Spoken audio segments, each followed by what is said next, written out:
तर नमस्कार शेतकरी मित्रांनो.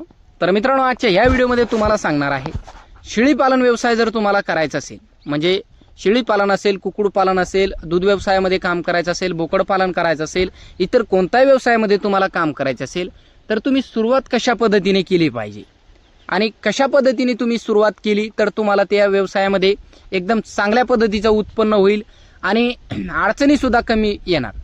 आणि येणाऱ्या काळात जर बघा काही मित्र चुका करतात, त्या कारणामुळे शेळी पालनामध्ये तर त्यांचा एक फायदा तर तेवढा होत नाही, पण शेळी पालन व्यवसाय आपण ज्या टायमाला बंद करतोय, म्हणजे काही मित्र 5 महिन्यामध्ये 4 महिन्यामध्ये बंद करतात, त्या टायमाला त्यांना एक काय अडचणी येतात किंवा कुठं ते एक लॉसमध्ये येत असतात, ते सुद्धा तुम्हाला आज आपण या व्हिडिओमध्ये पूर्णतः बारीक सारीक गोष्टीची माहिती सांगणार आहे, जेणेकरून जसं तुम्ही कोणत्याही व्यवसायामध्ये उतरला तर त्याच्यामध्ये तुमचं एकदम चांगल्या पद्धतीचा प्रॉफिट होईल आणि तुम्ही लॉसमध्ये जाणार नाही. तर शेवटपर्यंत व्हिडिओ नक्कीच बघा, पूर्णतः मोकळी चर्चा होणार आहे. सुरुवात जर बघण्यात झालं मित्रांनो, भरपूर अशा मित्रांना इच्छा असते की बाबा आम्ही हे व्यवसाय केला पाहिजे ते, आणि काही मित्र आता शेळी पालन या व्यवसायामध्ये उतरण्याची इच्छा असेल काही मित्राची, आणि काही मित्राची बोकड पालन मेंढी पालन करण्याची इच्छा असेल. तर बघा मित्रांनो, सुरुवात तुम्ही करताय कोणत्या व्यवसायामध्ये, सुरुवात ज्या टायमाला आपण करतोय तर त्या टायमाला बाहेरचे लोक काय म्हणतायत तर त्याचा विचार करू नका. आपलं जो व्यवसाय आपण करतोय, कोंबड्या आपल्याला खरेदी करायची असेल तर जी कोंबडी 300ला मिळते ती घेऊ नका, 400ला मिळते तशा पद्धतीची कोंबडी घ्या. म्हणजे खरेदी करत असताना एकदम लो क्वालिटीचा माल, म्हणजे तुम्हाला सांगतो मी, आज रोजी जर 10,000मध्ये शेळी चांगली मिळत असेल आणि 9,000मध्ये एकदम आजारी किंवा एकदम बिमार शेळी मिळत असेल तर तशा शेळ्यावरती तुम्ही पैसा इन्व्हेस्ट करू नका सुरुवातीला. म्हणजे 9,000ची जर तुम्ही शेळी खरेदी केली ती, तर त्याच्यामध्ये काय होईल, ती शेळी आजारी पडेल तुमच्या जवळ येऊन. आणि सुरुवात जी तुम्ही करताय त्याच्यामध्ये सुरुवातीलाच आपण खूप व्हिडिओमध्ये तुम्हाला सांगितलं, सुरुवातीला जर कोणत्याही क्षेत्रामध्ये तुम्हाला अडचणीचा सामना तुम्ही केला किंवा अडचणी तुम्हाला आल्या तर त्या व्यवसायाकडे तुमचं जास्तीत जास्त मन लागत नाही आणि ते व्यवसाय करण्याचा तुम्हाला भरपूर असा कंटाळा येतोय. तर खरेदी करत असताना एकदम चांगल्या पद्धतीचा प्राणी खरेदी करा. दूध व्यवसायामध्ये काम करायचं असेल तरी सुद्धा चांगल्या पद्धतीचा दुधारू प्राणी आपण खरेदी करा, जेणेकरून काय होईल, चांगल्या पद्धतीचं दूध आपलं डेअरीला जाईल. अशा पद्धतीने आपण प्राण्यावरती खर्च करा. शेळी खरेदी करायची असेल तर शेळी, बोकड पालन करायचं असेल तर संपूर्ण तो तुम्हाला सांगितलं, व्यवसाय करत असताना आपल्या प्राण्यावरती आपण चांगल्या पद्धतीचा पैसा इन्व्हेस्ट करा.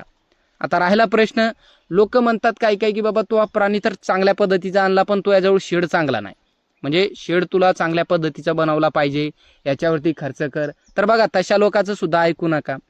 शेडमध्ये आज रोजी जे भरपूर असे मित्र आहेत तर प्राणी घेत आहेत, व्यवसाय करण्याची इच्छा असते, पण काही मित्राचं असं असतं की बाबा आम्ही कमी बजेटमध्ये करू.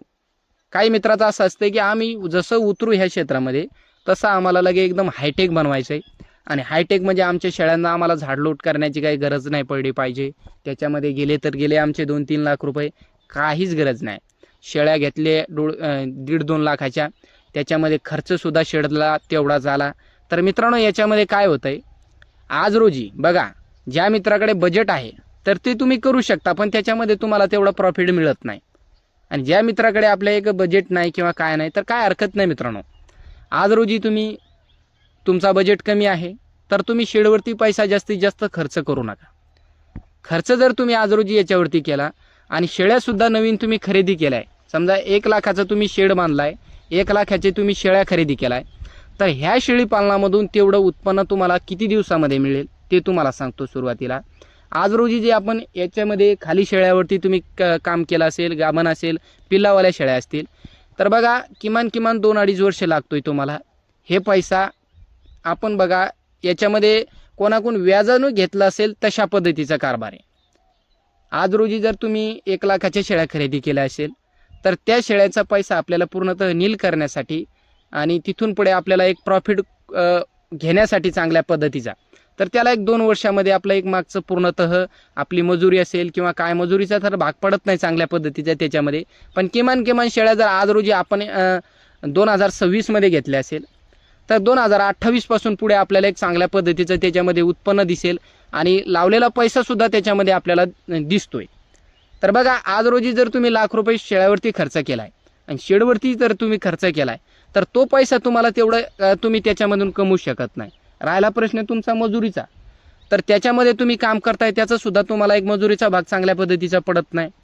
तर जेवढं तुम्हाला शेळी पालन असेल, कुक्कुट पालन असेल, सुरुवात तुम्ही करताय, जेवढं तुम्हाला कमीत कमी बजेट करता येईल, म्हणजे आज रोजी आपलं ₹1,00,000 शेड असेल आणि तो शेड जर आपल्या साध्या पद्धतीत होत असेल 30,000मध्ये, 20,000मध्ये, 25-30, एक सर्वसाधारण 40,000मध्ये होत असेल, तर तशा पद्धतीचा शेड तुम्ही करा. बघा शेळ्यांना आपल्यासारखं, बघा तुम्हाला सांगतो मी, प्रत्येक शेळीपालकाची काही इच्छा असते की बाबा आम्हाला गव्हाणी किंवा आम्हाला हायटेक शेड. तर बघा हायटेक शेडमध्ये शेळी तुम्हाला तेवढंच उत्पन्न देणार. हायटेक शेड जर तुम्ही बांधला, त्याच्यामध्ये गावरान शेळी नेऊन सोडली तुम्ही, तर तिथे सुद्धा ती शेळी तेवढंच उत्पन्न देणार. आणि जमिनीवर जर तुम्ही शेळी ठेवली तर ती सुद्धा तुमची तेवढंच उत्पन्न देणार. पण एवढं आहे, हायटेकमध्ये तुम्हाला झाडलोट करण्याचं काम पडत नाही आणि जे तुमचं एक जमिनीवरती तुम्ही केलं आहे त्याच्यामध्ये शेळ्या जास्तीत जास्त आजारी पडत नाही. तर मित्रांनो, अशा पद्धतीने जर तुम्ही काम केला तर खूप चांगल्या पद्धतीचा तुम्हाला रिझल्ट कोणत्याही क्षेत्रामध्ये बघायला मिळतोय. फक्त एवढी काळजी घ्या की आपण कोणत्याच क्षेत्रामध्ये उतरत असताना वाढीव खर्च करू नका. वाढीव खर्च केल्याने काय होतोय, भरपूर असे मित्र आहेत या व्यवसायामध्ये उतरतात. आता माझे सुद्धा मित्र आहेत, तुम्हाला सांगितलं सुद्धा आपण की 12 महिने, 8 महिने, 7 महिने अशा पद्धतीने ह्या क्षेत्रामध्ये काम करतायत. आता त्यांना वाटते की बाबा ह्या क्षेत्रामध्ये खूपच कठीण काम आहे आणि ह्या कठीण कामामुळे लवकरात लवकर ते काय करत असतात, आपल्या शेळ्या विक्री करून टाकतात. आम्हाला परवडत नाही, खूपच फिरावं लागतंय. आज रोजी जर तुम्ही शेळ्या विक्री केल्या आणि भविष्यामध्ये तुम्हाला करायचं असेल, मी तुम्हाला सांगतो 100 माणसं जर ह्या व्यवसायामध्ये उतरले असतील तर याच्यामध्ये मी तुम्हाला सांगतो कमीत कमी 20% माणसं याच्यामध्ये ह्या क्षेत्रामध्ये टिकून राहत असतात. बाकी मग 80% जे लोक आहेत तर त्यांना कंटाळा येतो आणि कष्ट याच्यामध्ये भरपूर दिसत आहेत. तर त्या कारणामुळे ते ह्या व्यवसायाला एक नाव ठेवतात किंवा काय आणि ते बंद करून टाकतात. तर मित्रांनो, जर तुम्हाला भविष्यामध्ये बंद सुद्धा करायचा असेल तुमचा व्यवसाय आणि तुम्हाला जमतच नसेल बाबा, इतर काही कामं आहेत तुमच्या मागे किंवा खूपच कंटाळा येतोय की खूप अडचणी आहे याच्यामध्ये, तर बघा तुम्ही शेळ्या जेवढ्याला घेतल्या, आज रोजी जर तुम्ही 15,000ला शेळी घेतली असेल, 10ला घेतली असेल, तर ती शेळी तुमची 10ला जाऊ शकते. ती शेळी तुमची 10ला जाणार. त्याच्यामध्ये कमीत कमी लाखाला जर घेतला असेल आपण शेळ्या, तर एक 90,000पर्यंत आपण आपल्या शेळ्या विक्री करू शकतो. पण मित्रांनो, जो आपण शेळा बांधला ₹1,00,000 आणि त्याच्यामध्ये तुम्हाला कंटाळा आला की बाबा आम्ही 7 महिन्यामध्येच खूप कंटाळा येतोय आम्हाला, 5 महिन्यामध्ये काही मित्र कदरून जातात की ह्या व्यवसायामध्ये खूप कष्ट आहेत. आणि कष्ट तुम्हाला मी सांगतो, कष्ट करण्याची ताकद असेल तरच शेळीपालन, कुक्कुटपालन, म्हशी गाई सांभाळा, कष्ट करण्याची जर ताकद असेल तरच तुम्ही ह्या व्यवसायामध्ये उतरा. नाहीतर याच्या त्याच्या जीवावरती उड्या मारू नका किंवा याच्या त्याच्या घरच्याची मदत असतीच बघा, पण पूर्णतः तुम्ही घरच्याच्या भरोशावरती जर हे करून दिला की तुम्ही सांभाळा, आम्ही फक्त व्यवसाय केला, तर अशा पद्धतीने व्यवसाय होत नाही. करायचं असेल तर कमी बजेट करा.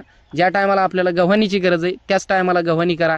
गव्हाणीसुद्धा आपण कमी बजेटमध्ये करू शकतो. ते तुम्हाला आपण खूप व्हिडिओमध्ये सांगितलं. जेवढं कमीत कमी बजेट तुम्ही तुमच्या शेळीपालनामध्ये, कुक्कुटपालनामध्ये जुगाडू पद्धतीने काम करसाल, तेवढं तुम्हाला त्याच्यामध्ये प्रॉफिट होईल. आता तुम्हाला असं सांगत नाही मी की आयुष्यभर तुम्ही जुगाडू पद्धतीनेच काम करा कोणत्याही क्षेत्रामध्ये. ज्या टायमाला तुम्हाला त्या क्षेत्रामधून चांगल्या पद्धतीचा पैसा मिळेल, आता तुम्हाला वाटते की बाबा आपल्याला मजुरीचा भागसुद्धा पडतोय आणि मागचं पूर्णतः नील झालं आहे आपला आता, आणि आपला आता इथून पुढं निव्वळ फायदाच फायदा आहे, तर त्या टायमाला तुम्ही आपल्या शेडवरती काम करा. शेड चांगल्या पद्धतीचा बनवा. हायटेक बनवायचं असेल, पैसा असेल तुमच्याजवळ तेवढा, त्या क्षेत्रातून पैसा कमवा. आज रोजी तुम्ही कुक्कुटपालन करताय तर त्या कुक्कुटपालनातून अंडे विका, कोंबड्या विका. बोकडपालन करताय, त्या बोकडपालनाचं तुम्ही पूर्णतः गणित काढून की बाबा आपलं एक मजुरीचा भाग एवढा पडला, शिल्लक आपल्याला एवढे पैसे राहिले याच्यामध्ये, तो पैसा आपला तुम्ही आपल्या शेडवरती किंवा आपल्याला काय नवीन करायचं याच्यामध्ये, आपल्या शेडमध्ये बदल कंपाऊंड करायचं असेल तर ह्या गोष्टीवरती आपला पैसा खर्च करू शकता तुम्ही. तर मित्रांनो, घरचा पैसा कोणत्याच क्षेत्रामध्ये जास्तीत जास्त लावू नका. सुरुवात करत असताना प्राणी आपण घेतोय तर घरचा पैसा आपण याच्यामध्ये लावू शकता. पण बाहेरचा जो पैसा आहे, व्याजानं काही मित्र घेतात आणि ह्या व्यवसायामध्ये उतरतात, तर तशा पद्धतीची चूक तुम्ही करू नका. व्याजाचा पैसा जो आहे त्याचं व्याज वाढत चालतंय आणि ह्या क्षेत्रामध्ये तुम्हाला कधी अडचणी येतात, कधी पिल्लू मरतंय, कधी काय होतंय, कोंबड्या मरतील, तर हे तुम्हाला सुरुवातीला बघायला मिळतंय. अडचणी येतात, तुमचं नियोजन कशा पद्धतीने त्याच्यावरती डिपेंड आहे.